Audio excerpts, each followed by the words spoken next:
นอนโดยแม่นแหละบอนนี่บ่แม่นเอ้าบอนนี่ได้จ้ะอันนี้ของพ่อแม่นอนโอ้อ๋ออันนี้คือบอนเจ้านอนนี้โดยโอ้แคบๆนี่นะแม่นโอ้บอนนี่ได้จ้ะอันนี้เป็นห้องหลวงหญ้านี่ถ้าว่ามันงามเนี่ยก็สิได้แบบ2 ปีหรือว่าปีนึงเนาะโดยจังได้เปลี่ยนเฮาไปซื้อบ่หรือว่าเฮาไปเกี่ยวเอาเกี่ยวเอาเกี่ยวเอาแล้วก็มาไผเองไผเองอีกโดยอืมเจ้า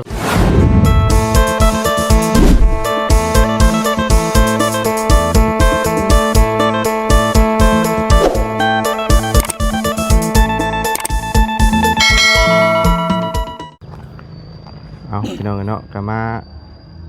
ฮอดอีกจุดๆนึงเนาะก็ซึ่งเป็นหมู่บ้านอีกหมู่บ้านนึงหลังจากที่ทั้งบ่าวซึกเนาะพาเข้าไปบ้านอย่างบ้านอย่างก็หาไปเมื่อกี้นี่บ้านกลางบ้านกลางเนาะบ้านนี้มาบ้านอย่างบ้านนี้บ้านดงดวงบ้านดงดวงเนาะเอาสบายดีเด้อทั้งบ่าวซึกเนาะกสิพามาหาไอ้ครอบครัวนึงพี่น้องเนาะในหมู่บ้านนี่ก็ถือว่ามีแต่หลังหญ้าเนาะแม่นที่ว่ายังขัดสนเนาะเรื่อง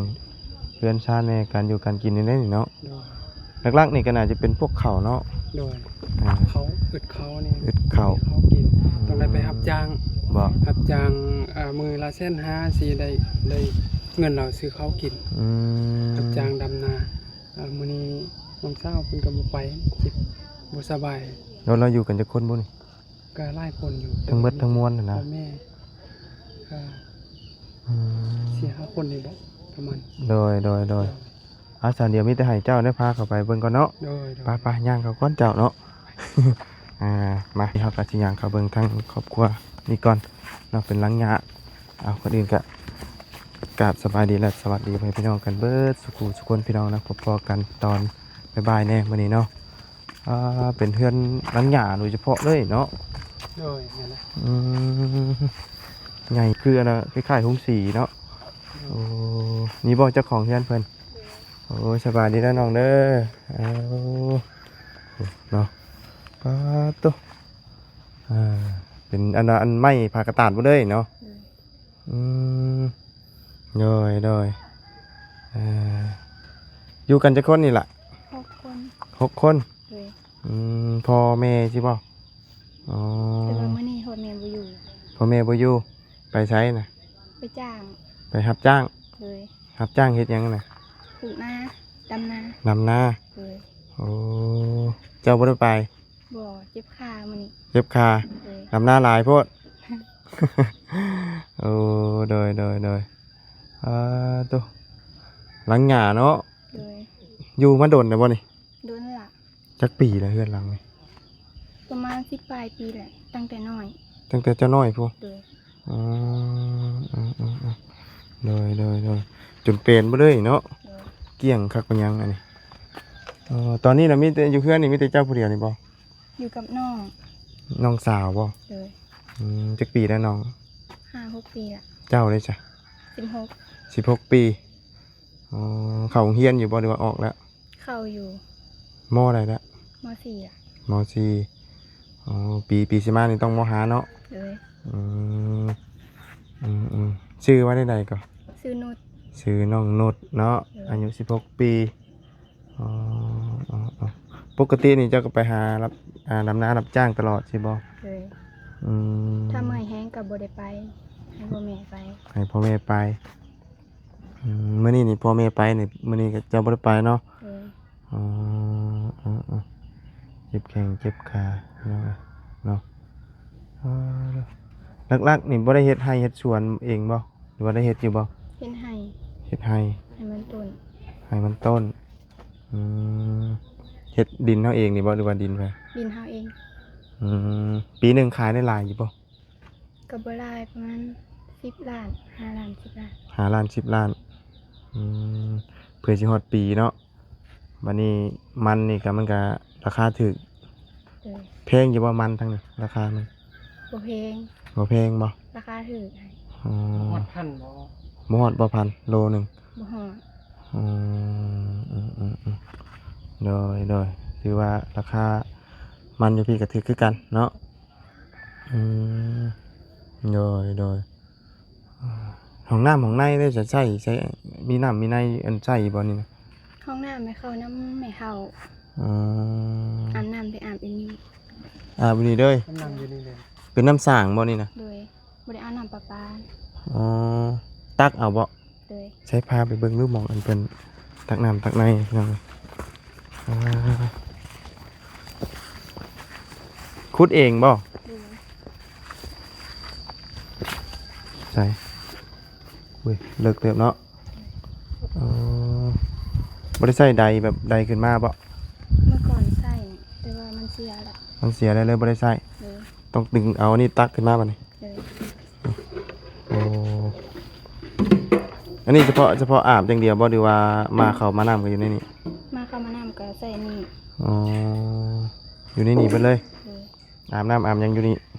โดย อ๋อแต่เขาของน้ำของในนี่มันไปหาเขากันอันน่ะ ไม่เข้า ไม่เท่าอืมเนาะอันนี้คือมอนอาบน้ำตักน้ำพี่น้องเลยเนาะไปฉันเนาะไปพุ่นน่ะไปเฮือนพุ่นน่ะไปเนาะไปถามเพิ่นอยู่ในพุ่นน่ะพี่น้องเลยเนาะแนมเบิ่งข้างนอกไอ้บ่ขอโทษเนาะคือคล้ายๆหงสีเนาะอันนี้นี่ทั้งเฮือนครัวทั้งหยังอยู่ในนี่เด้อบ่ ทั้งไม่ค่อยมี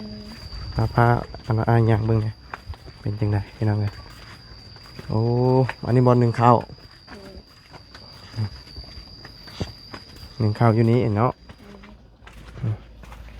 มือตื้อๆเลยนี่บอลหนึ่งข้าวหนึ่งน้ำเพื่อนอันนี้เนาะคือว่าง่ายหยาหมดเลยเนาะบ่มีสังกะสีเลย บ่มีเลย อ๋อบอลนี่เดี๋ยวเป็นบอลยังไง อันนี้เป็นเมื่อก่อนเป็นเล้าไก่ เป็นเหล้าไก่คือมือนี่มันบ่มีไก่ป่ะ บ่มีคือเป็ดตัวเดียว คือเป็ดตัวเดียวใช่ไหม เป็นอย่างตัวเดียวกับเป็นหนึ่ง เป็ดน้อยเลี้ยงเป็ดเนาะ โดย โอ้นี่ขอกเป็ดเพื่อนห้องเอียบๆอยู่ดูจักปีแล้วบริเปลี่ยนอันนี้นะ ก็ไล่ดิ เว้นตั้งแต่เจ้ายังน้อยมันจักบ่ เปลี่ยนลายคือแล้ว เปลี่ยนหลายเทื่อแล้วบ่หากเปลี่ยนยามใดก็มีแต่เอาหญ้ากับอันกระพากเนาะ โดย อ๋อ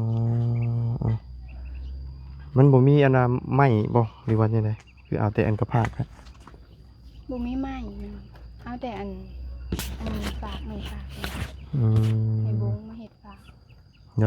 ยประมาณ2 ปีนั่นจะเปลี่ยนนี่นะ2 ปี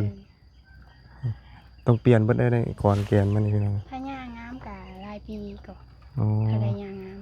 ถ้าหญ้างามมันสิได้หลายปีแน่ เลย เขาคือบ่ซื้อเอาสังกะสีจ้ะ บ่มีเงิน บ่มีเงินอ๋อ บ่มีเงินพอซื้อค่ะ โดยแต่เป็นประเภทข้าวน้ำนี่ได้ซื้อกินบ่ ได้ซื้อกินเขาก็ได้ซื้อกิน อืมเฮาเฮ็ดให้นี่เฮ็ดแต่ให้มันต้นสิบ่มันอันให้ข้าวปลูกข้าวมันบ่ได้เฮ็ด บ่ได้เฮ็ดแต่ให้มันต้น อ๋อเว้าง่ายคือเฮ็ดแต่ให้มันต้นนี่ขายมันต้นได้น่ะแม่นซื้อข้าวกิน เลย อืมแบบว่าให้ข้าวนี่บ่ได้เฮ็ดเลย บ่ได้เฮ็ด หาเงินซื้อข้าวนะหลักๆเนาะ เลย ซื้อข้าวโดยแต่ว่าอันดินปลูกสร้างนี่แมันดินทั้งพ่อทั้งแม่เลยบ่ เลย ดินเจ้าของเองเลยเนาะ แม่น โดยปัจจุบันนี้เจ้าก็นอนอยู่ได้เนาะ นอนอยู่นี่ พาบ่าวไปเบิ่งได้บ่ได้อยู่บ่เป็นไปเบิ่งสถานที่บ่นอนเพิ่นก่อนพี่น้องเอ้ยไปพี่น้องเอ้ยตึ๊บจังไดเนาะโอ้ประตูก็บ่ได้มีบ่นี่น่ะ บ่ อยู่แบบนี้เลย เลย เด้อโทษเด้อพี่น้องเอ้ยเนาะอันนี้ได้บ่บ่อนจะนอนน่ะ เลยนี่แหละ บ่อนนี้บ่ แม่น เอ้าบ่อนนี้ได้จ้ะ อันนี้ของพ่อแม่นอน โอ้อันนี้คือบ่อนเจ้านอนนี้ เลย โอ้แคบๆนี่นะ แม่น โอ้บ่อนนี้ได้จ้ะ อันนี้เป็นห้องหลวง ห้องนั่งเล่นนอนเล่นใช่ เล บ่ ย โอ้ขึ้นมาถึงๆบ่มีหยังเลยเนาะเบิ่งทั้งนอกคือว่าใหญ่นะ ใหญ่แบบว่าใหญ่หลังหญ้านี่เนาะพอมานี่จะว่ายังอยู่กัน6คนนอนอยู่อันในเห็นจักคน มีพ่อแม่แล้วก็น้อง2คนเราคอยนอนนอกเราไม่อายเมื่อก่อนอายก็นอนนี่แหละเป็นให้ไปนอนอยู่หึง อืมแต่เก่านะอ้ายนอนอยู่นี้ เลย วันนี้ไปนอนอยู่ไสบัด นั่นไม่เท่า เฮ็ดไม่เท่าอ๋อแต่ว่าเจ้ายังนอนอยู่นี้เนาะ เลย อ๋อนอนอยู่ทางออกเลยนี่เนาะทางออกที่ว่านี่เลยวันนี้บ่ได้นอนเนาะอืมถือว่าบ่มีหยังดีแล้วเนาะ เลย เป็นเพื่อนซ่านที่ว่าบ่มีหยังอีดีพี่น้องเอ้ยมีเท่านี้เนาะใช่จะเข้าอันน่ะเจ้ากิน อันนี้บ่ เลย เดือดเท่านี้บ่ แม่นเท่านี้แหละ ข้าวสารบ่ แม่น อ๋ออันนี้เนี่ยข้าวเปลือก อันนี้เป็นมักเดย หมดเลย เลย ปลูกเดี๋ยวเขาจะไปปลูกอันน่ะเฮ็ดเป็นพันธุ์ก็อันไปปลูกบ่ เลย อ๋อป เมื่ ลู อก ก่อนให้กะปลูกมักเดยให้เมื่อก่อน ปลูกหมักเดือย เลย อ๋อปลูกขายเนาะอืมคือบ่มีหยังอันนี้นะพี่น้องเอ้ยขึ้นมาเทิงเนาะคิดว่าแนวเบิ่งเนาะคือว่าใหญ่ๆเนาะใหญ่เป็นลังหญ้านะหญ้านี่ถ้าว่ามันงามเนี่ยก็สิได้แบบ2 ปีหรือว่าปีนึงเนาะ เลย จึงได้เปลี่ยนอืมเฮาไปซื้อบ่หรือว่าเฮาไปเกี่ยวเอา เกี่ยวเอา เกี่ยวเอา แล้วก็มาไผเอง ไผเองอีก เลย อืมเจ้าก็เคยไผบ่ล่ะ เคย เคยอยู่โอ้ ก็มีแต่คอยกับแม่คอยในไผ อันไผหญ้านี่ได้ เลย โอ้เดี๋ยวอันนั่งนี่ก็ได้สิได้แจ้งนะพี่น้องเอ้ยก็ถือว่าพวกหญ้าพวกหยังนี่แม่นไปหาเกี่ยวมาแล้วก็ไผเอง เลย ทุกอย่างเลยเนาะ แม่น อืมเพื่อจะได้เพื่อนหลังหนึ่งนี่ใส่เวลาจักเดือนนี่นะเกี่ยวหญ้านี่ เฮาไปเกี่ยว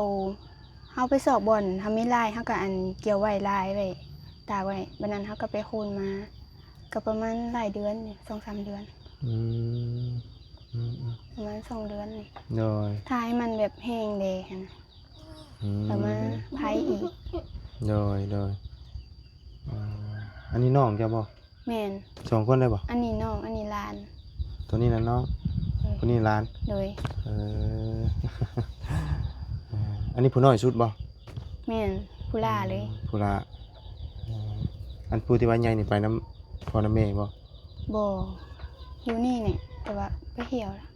ไปหา เลาะ เล่น เล่น เพราะว่ายังบ่ทันได้ใหญ่ปานใด เลย หลักๆนี่มีแต่คนจะเอ็นที่ว่าไปหารับจ้างรับบายนี่ในครอบครัวนี่ ก็3คนมีอันพ่อแม่แล้วก็อ้ายบางเทื่อน้องก็ไปนำ อืม ถ้าพ่อแม่ไปอ้ายไปน้องก็ได้อยู่บ้านสักเครื่องสักของส่องหากินท่าเฮ็ดกินท่า จะถ้าสิไปเบิดก็บ่ได้ เลย ต้องมีคนอะไรอยู่ เบิ่งน้องเด้ เบิ่งน้องแน่แล้วก็เฮ็ดอยู่เฮ็ดกินท่าแน่ เลย อืม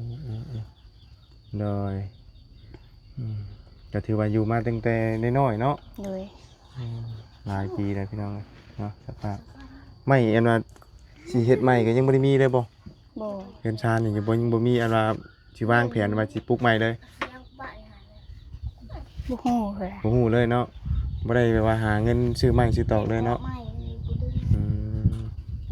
คือว่าได้หาหลักๆก็หาเงินซื้อข้าวกินเนาะ เลย ข้าวเลยนะหลักๆนี่มันบ่ได้เฮ็ดนาเนาะมีแต่เฮ็ดแต่ให้ แม่ ให้นี่คือมันต้นอย่างเดียว แม่น แต่ให้ข้าวเพิ่นบ่ได้ปลูกอะนะมันที่เฮาบ่หลายบ่หรือว่าจังไดครับจึงบ่ได้ปลูก พื้นที่บ่ได้ อืม ปลูกหลายอย่างก็มันก็บ่ได้หลาย อืมก็เลยปลูกแต่มันต้นอย่างเดียวเนาะ เลย อืมโดย tôi sáu lần มื้อนี้ได้หยังจะเฮ็ดอยู่เฮ็ดกินท่ามื้อนี้ ก็บ่ฮู้เฮือ อืม แต่ละมื้อถ้าบ่มีหยังกินน้องก็ไปสอบเก็บผัก แต่มื้อนี้มันเจ็บขาเลยบ่ได้ไป เจ็บขา เลย อืมเจ็บขาไปดำหน้านี่บ่หรือว่าจังได๋ แม่นเจ็บขาไปดำนา ก้มหลายเนาะ เลย อืมแต่ว่าดำหน้าทั้งนี้นี่ชวนหลายนี่ตามที่ขี่รถผ่านนี่คือมัดก้าน้อยๆเนาะ แม่น มัดก้าน้อยๆนึงแหละเพิ่นยายไว้นะบ่ได้อุ้มเนาะ แม่ มันอุ้มมัดก้าอยู่ถ้าเป็นทั้งบ้านนี้เพิ่นสิอุ้มมัดก้ามัดใหญ่ๆเนี่ยสิอุ้มเอาเนาะ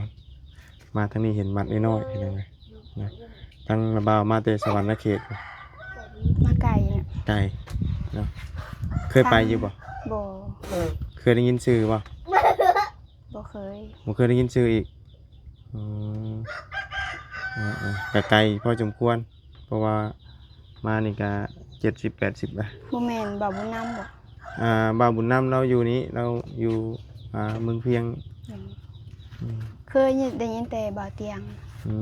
บ่เตียงทองบ่ แม่น อ๋อเพิ่นก็มาเหมือนกันเพิ่นอยู่เพื่อนทางนั้น เลย เนาะมาเหมือนกัน2คันรถเนาะเคยเห็นคลิปบ่ เคย เคยเห็นอยู่เลย เนาะมองอยู่มองนอนแล้วเนาะแบบนั่งหยาเบิดแต่ว่าเย็นเนาะ เย็น บ่ฮ้อนเนาะ ฮ้อนคันเป็นทางกะซีแถวฮ้อน ฮ้อนทางสังกะสี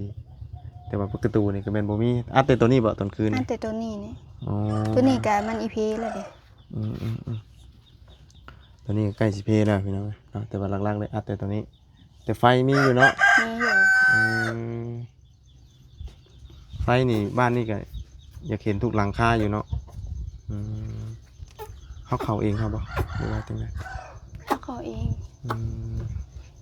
โดยยันมารัดนี่ยังเป็นซอยหั่นนะหลังหญ้านี่ลายลังอยู่เนาะตามที่เห็นนี่ยังลายลังอยู่นะเนาะแต่ว่าแบบสิพุกหลังใหม่ก็มันบ่มีเงินเลยเนาะบ่มีกำลังพี่น้องเลยเนาะก็ได้แต่ซื้ออยากซื้อกินหลักๆก็เลยซื้อข้าวเนาะหลักๆเลยเนาะ แม่น แต่ว่าทั้งพ่อกับแม่ทั้งอ้ายนี่มันไปตลอดจังซี่บ่ ไปตลอด รับจ้างคืออันว่าแบบมันวิดช่วงที่ว่าบ่ได้เฮ็ดหน้านี่เด้อต้องหารับจ้างหยังมัน บ่ได้เห็นหน้าก็ไปทางยามันหรือว่าฉีดยามันเขาก็มาจ้าง เข้าไปนี่ไปรับจ้างในบ้านตัวเองหรือว่าบ้านอื่น บ้านอื่นเลยสลายแต่จะเป็นบ้านอื่น โดยส่วนหลายจะเป็นบ้านอื่นเนาะ เลย เพิ่นจ้างแพงอยู่ว่าทางนี้ ก็แล้วแต่ เวียก มือหนึง แล้วแต่มือ แสนปลายดีว่าฮอดแล้วเนาะ แสนปลายหรือว่า200,000นี่ แล้วแต่เวียกอันที่ว่าหน้างานหน้าเวียกเนาะว่าเวียกเฮ็ดนักชำใดสิเนาะ เลย ยิงตามเนาะหลักๆนี่คือไปรับจ้างอย่างเดียวเลยเนาะ แม่น อาชีพอันว่าตัวเองนี่ก็มีแต่มันเท่านั้นเนาะมันนี่ปลูกแล้วก็แล้วเนาะ เลย แต่ก็มีแต่เสียหญ้าเท่านั้นเนาะโดยเป็นยังเขาทำเฮียนอยู่คิดว่าจะเฮียนจบฮอดม.ใด บ่ฮู้แต่ใจน้องอยากเห็นจมหันว่า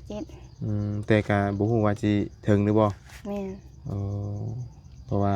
กำลังเฮาเนาะยิ่งเฮียนสูงขึ้นไปมันต้องใช้เงินหลายเด้ แม่น ใช้เงินหลายซื้อเครื่องซื้อของเนาะซื้อหลายอย่างแหละเนาะการทำการเรียนมันต้องมีใช้เงินอยู่แล้วเนาะใช้เงินทุกอย่างแหละอีหยังคือกันน้อยทั้งนี้เนาะมื้อนี้น้องเพิ่นก็บ่ได้ไปรับจ้างดำนาพี่น้องเนาะพอดีทั้งบ่าวศึกพี่น้องเนาะเพิ่นก็เลยแนะนำพาเขามาทั้งครอบครัวน้องเพิ่นเนาะนอนกันอยู่ในซีเนาะ เลย พอแม่น้องเจ้านอนข้างหน้าเนาะ แม่น เป็นได้เจ้าคือโปไปหานอนเฮือนประตูไม่ตู้ นอนอยู่เฮือนนี่ลุกตื่นเช้ามานึ่งข้าว หนึ่งข้าว เลย ม บางเทื่อก็ไปนอนเฮือนแม่ตู้ บ่ เลย อ๋อแต่ว่าสำหรับนอนจังซี่บ่ แม่น โดยนอนผู้แน่นอนพี่แน่แต่ว่าช่วงไหนมีเวียกงานนี่แบบตื่นเช้าก็เป็นนอนพี่นั่นเนาะ แม่น ต้องลุกหนึ่งข้าว แม่น นั่งดิล่ะ ลูกนั่งนี่ นั่งไงดิ อันนี้ก็เข้าโรงเรียนอยู่บ่ บ่เข้ามันบ่ไปโรงเรียน สบายใช่ไหม อืมอืมอืมโดยอ่าอืมพอดีมื้อนี้เราบ่าวมากะมีอันน่ะพวกข้าวอาหารการกินมาอยู่ โด เนาะ ย เดี๋ยวที่ไปเอาเขาวมาให้เด้อ โดย โดยเนาะพอได้กินได้ยาพี่น้องเลยเนาะหลักๆเลยครอบครัวแต่ละครอบครัวนี่ก็แถวนี้เนี่ยมีแต่ขัดสนเรื่องเขาวเนาะแต่เรื่องเพื่อนนี่ยังพออยู่ได้อยู่พี่น้องเลยหลังหญ้านี่ก็คักอยู่มันเย็นเนาะ โดย แต่ว่าหลาย ปีแล้วมันก็หัวได้เนาะหัวหัวแห้งอยู่บ่ซุมื้อนี่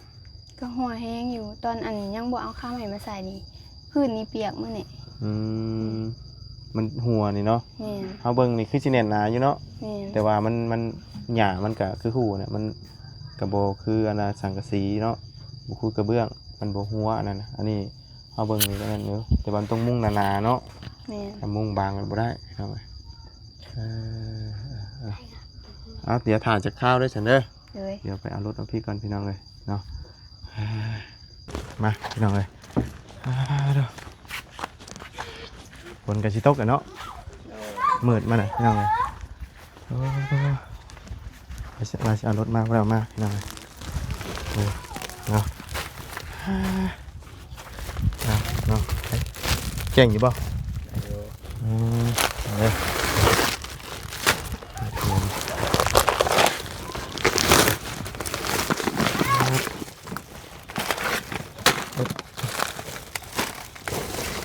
เนาะ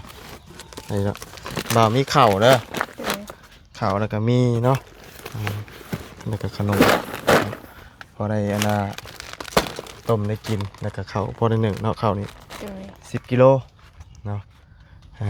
แต่ละเทื่อนี่ซื้อเป็นกระเป๋าใหญ่ได้บ่ ครึ่งรูครึ่งเป่า ครึ่ง ป เป่า ระมาณ20โลหรือว่า30โล แต่ละเทื่อนะ โดย อ๋อบ่ได้เคยซื้อแบบเป๋าอันน่ะ50 โลนี่บ่ได้เคยซื้อบ่ เคยค่ะบางเทื่อได้เงินหลายก็ซื้อเป็นเป่า อืมโดยคำบ่ได้ก็แม่นซื้อเครื่องเป๋า แม่น เนาะ มีแต่หาซื้อเป็นข้าวสารเนาะ แม่น อืมซื้อเป็นข้าวสารเบิดแล้วก็แม่นหาเงินซื้อใหม่ แม่น เอ่อปกติน้องเพิ่นก็ไปหารับจ้างรับบายรับจ้างนำให้นำหน้าพี่น้องเนาะแต่มื้อนี้เจ็บแข้งเจ็บขา แม่น ก็คือก้มลายแหละพี่น้องเนาะเอาก้มนำหน้ามันเจ็บอยู่แล้วเนาะถ้ายามเกี่ยวยังอีกแบบหนึงนะยามดำนี่ก้มลายกว่าเกี่ยวเนาะเกี่ยวนี่มันสิไวกว่าพร้อมเนาะมื้อนี้ก็ระบ่าวได้เข้าอันน่ะมาให้เด้อ โดย เป็นนานาเขาทั้งผู้ใหญ่ใจดีเพิ่นอยู่ทางฝั่งไทยเป็นทั้งพี่สิริวัลย์หรือว่าเอื้อยก็แล้วกันเนาะให้อีดาฝากขอบคุญขอบคุณขอบมุกขอบใจเป็นผ่านทางนี้เลยเนาะ โดย โดย น้องก็ขอขอบอกขอบใจผู้ใหญ่ใจดีทั้งต่างประเทศและในประเทศที่มีมือมาช่วยเหลือในมือนี้เด้อขอให้ผู้ใหญ่ใจดีจงมีสุขภาพแข็งแรงหานมันยืนปราศจากโรคภัยไข้เจ็บและเหตุปรารถนาสิ่งใดก็ให้ได้สิ่งนั้นเด้อเด้อขอขอบใจ โดยสาธุเนาะเอาก็ถือว่าสิได้ซอยเบื้องต้นนั่นแหละพี่น้องเนาะพอได้อยู่ได้กินเนาะ โดย พอได้ซอยที่ว่าเพิ่นหาเนาะอันนี้ก็กินประมาณจักมื้อ10 โลนี่อันนี้ข้าว10 โล ก็ไล่มือประมาณ5-6มื้อ 5-6 มื้อเนาะโดยทางน้องเพิ่นก็ยังเข้าโรงเรียนอยู่เนาะปีสิมานี่ก็น่าจะม.5 เนาะ แม่น ปีนี้เพิ่นเซ็งเรียบร้อยแล้วปีอันที่ผ่านมาอันเซ็งนี่ก็อยู่ม.4 เนาะอายุ16 ปีมีความฝันว่าอยากเป็นอิหยังอยู่บ่จบมานี่ โบฮู้คือกัน ฮะ อยากเป็นตำรวจ อยากเป็นตำรวจ โดย อันนี้คือความฝันเนาะ แม่น อ๋อแต่ก็บ่ฮู้ว่าสิไปฮอดฝันหรือบ่ แม่น เนาะถ้าว่ามีเงินหลายก็ฮอดพี่น้องเอ้ยเนาะถ้าบ่มีเงินนี่ก็คือว่าหั่นแหละตำรวจนี่มันต้องใช้เงินหลายเนาะใส่ค่าใช้จ่ายหั่นแหละพี่น้องเอ้ยเนาะจังได๋ก็สู้ๆเด้อ โดย เนาะเนี่ยบ่าวบุญก็สิเดินทางก่อนบัดนี้พี่น้องกันเนาะจังได๋ก็สู้ๆเนาะให้ได้ความฝันเป็นจริงถ้าว่าอันเป็นตำรวจก็ได้เนาะเป็นตำรวจก็ดีได้พี่น้องเลยเนาะปกป้องโจรจับโจรเนาะ โดยป้ามีแต่ละบ่าวลำลาเด้ออยู่ดีมีเฮงเด้อเนาะ ขอบใจ โดยเนาะตามไว้ คอยเดินทางปลอดภัยเด้อ โดยเนาะไปแล้วเนาะพี่น้องเลยเนาะ มีแต่บ่บุญกับสิร่ำลาไปเพียงเท่านี้เด้อสาธุพี่น้องเนาะก่อนอื่นก็ขอบุญขอบคุณทั้งที่สิริวัลเนาะได้ฝากของเหล่านี้มาแจกจ่ายผู้ที่เพิ่นบ่มีอยู่มีกินอีดีเนาะก็ขอให้อยู่ดีมีแฮงสุขกายสบายใจว่าเสียธุรกิจการงานใดก็ขอให้ราบรื่นรุ่งเรืองเจริญก้าวหน้าในหน้าที่การงานสิ่งสำคัญก็คือขอให้สุขภาพร่างกายแข็งแรงอยู่เย็นเป็นสุขพร้อมด้วยครอบครัวเด้อเนาะเดินทางไปไสมาไสก็ให้ตลอดปลอดภัยเนาะไปสำหรับนี้ลำลาแล้วพบเจอกันใหม่ขอบคุณพี่น้อง FC ที่เข้ามาติดตามรับชมไปแล้วพี่น้องสบายดีเด้อไปพี่น้องเอ้ยต่อไปนะ